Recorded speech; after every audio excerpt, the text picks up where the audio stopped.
Greetings! We're here today to open some more packs of Star Quest, the Regency Wars, a dead CCG from 1995. That's 30 years ago as of this video. And if you watched my first video, you would know that this is a game that is mechanically, it was pretty similar to Magic the Gathering with maybe some differences, variations. Thematically, the main difference is that it's set in outer space rather than a high fantasy setting. But without further ado, let's get into the packs.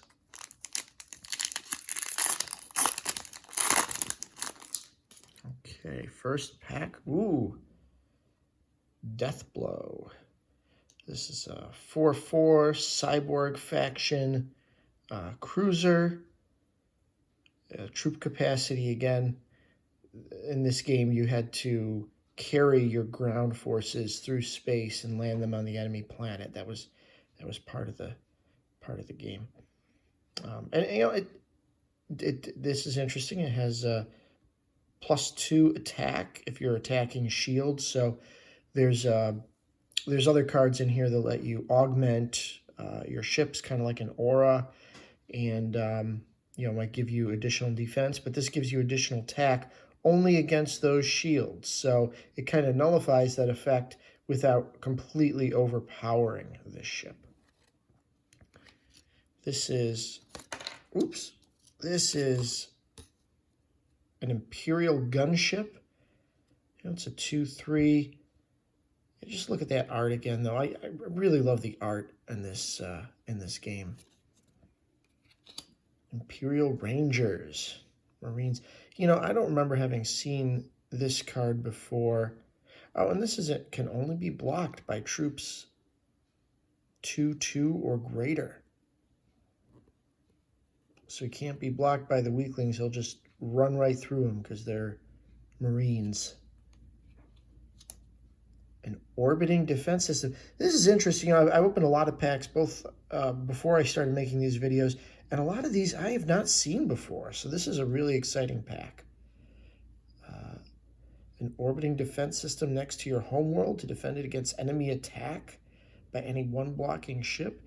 And you can even, this is interesting, it's almost like a ship in and of itself, because you can place a weapon system on this, like enchanting it or augmenting or enhancing it like you would a ship. But it can't travel, obviously. You know, it cannot attack, can only be used to defend. And if destroyed, then, yeah. So it's kind of like a ship that can't move. You know, kind of interesting. I don't know why you would spend these resources, 2/2 and 2, to get an 0/4 that can't attack when you could spend those same resources to spend a 4/4 that can attack. So, yeah, not sure. Let's see here.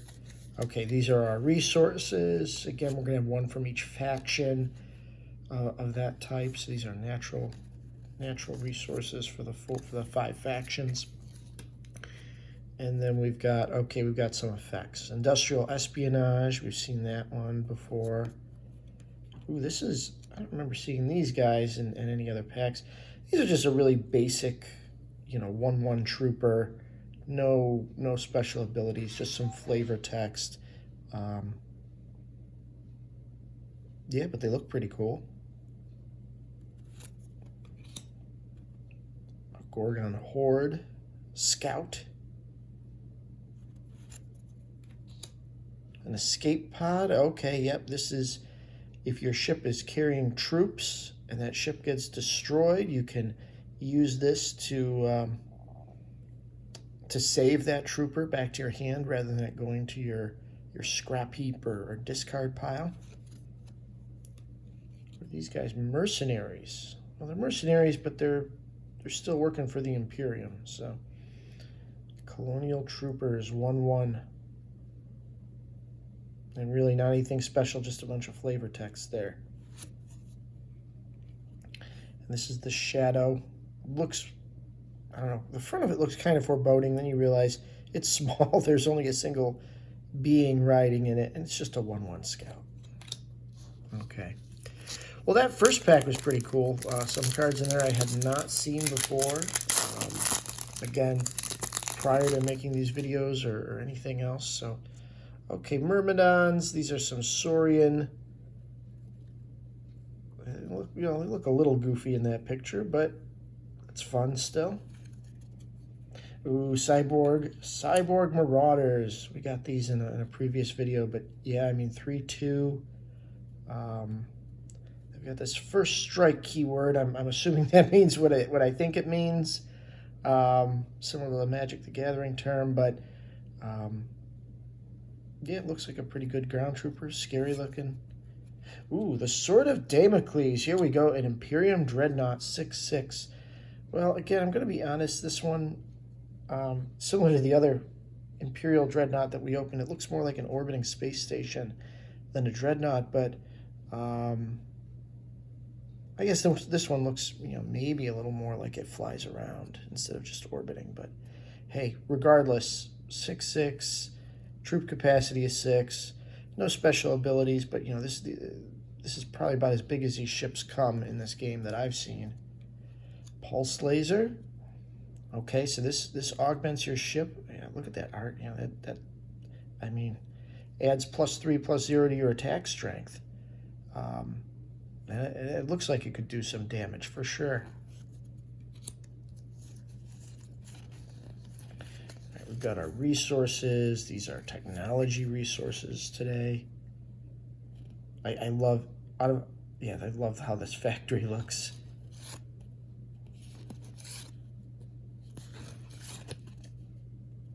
Yeah, the Cyborgs one's kind of lame, but the other ones are pretty cool looking. Okay. Then we've got a Flame Blade.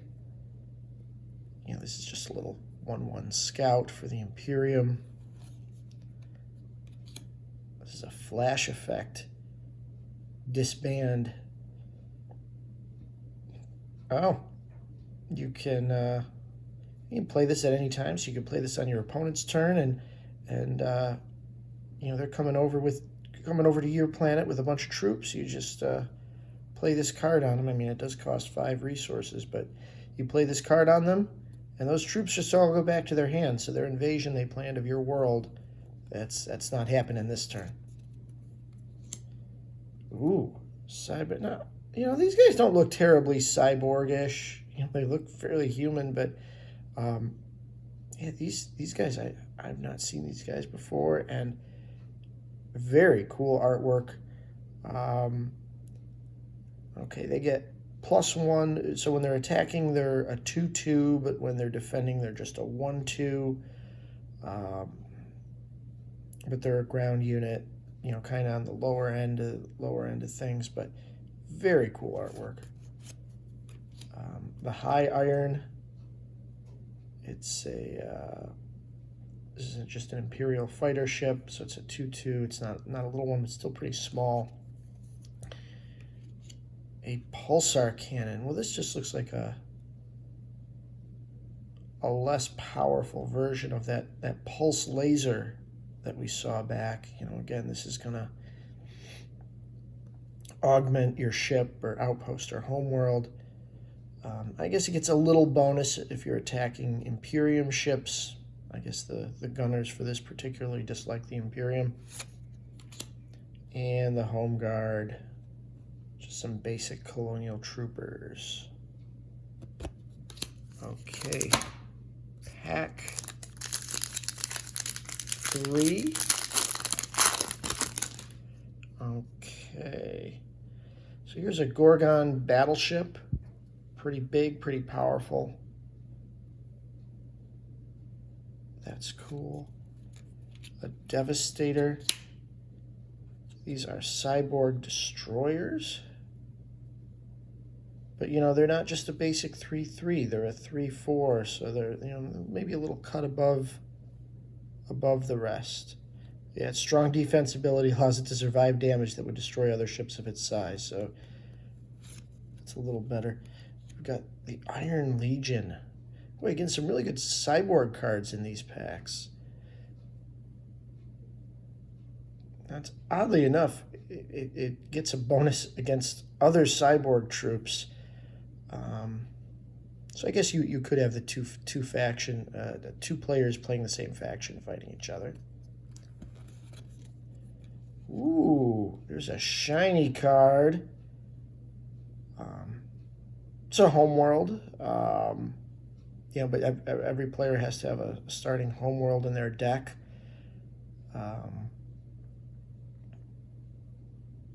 You play it as a free card at the beginning of the game. I think that's true of all the homeworlds, if I'm not mistaken. That's part of the basic setup for the game. It's like Pokemon. You have to start with a basic Pokemon in your active spot. Right? These are the political resources. They're still using flags in the far future. This is a scout.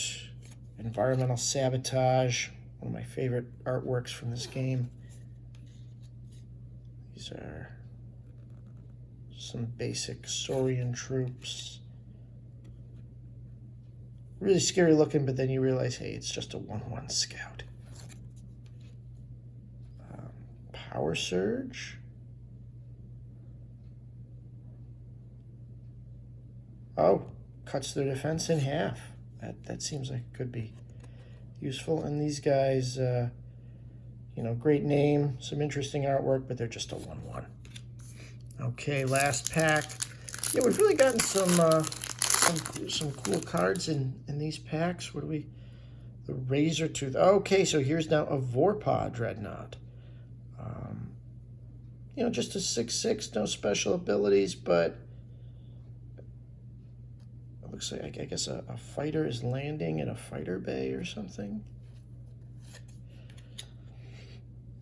Here's a Gorgon Scout. Space Sickness. That's some interesting artwork.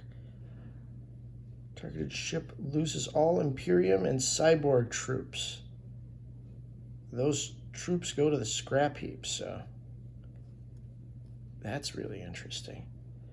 Pretty powerful if you're playing against those factions. Otherwise, really not that useful, though. A Mirror Shield.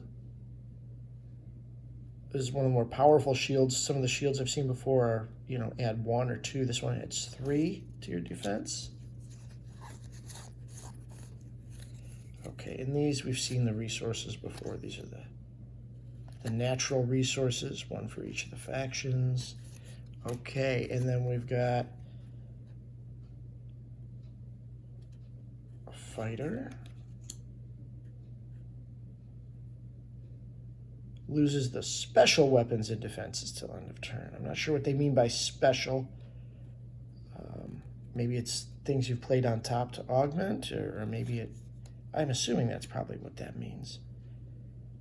These guys look more insect than Saurian, but okay. Sure. It's a Biohazard. Causes each player to discard one of their technology resources in play. Interesting. But you get to choose which one. I don't know why that would matter which one, but a Dervish. Okay, this is an odd looking piece of art. And then last but not least, there is Meteor Storm. Destroys any 2 resource cards or does 2 points of damage to a homeworld. This seems like pretty good, and it's generic, right? So anyone could play this in their deck, any one of the factions. So, all right, cool. Well, there you have it. We got some fun stuff today. Always nice to get a shiny homeworld for one of the factions, but really some great stuff for the cyborgs. And you look at some of that artwork, and then plus that Imperium Dreadnought. So overall, some cool stuff. All right, take care out there. Have a good one.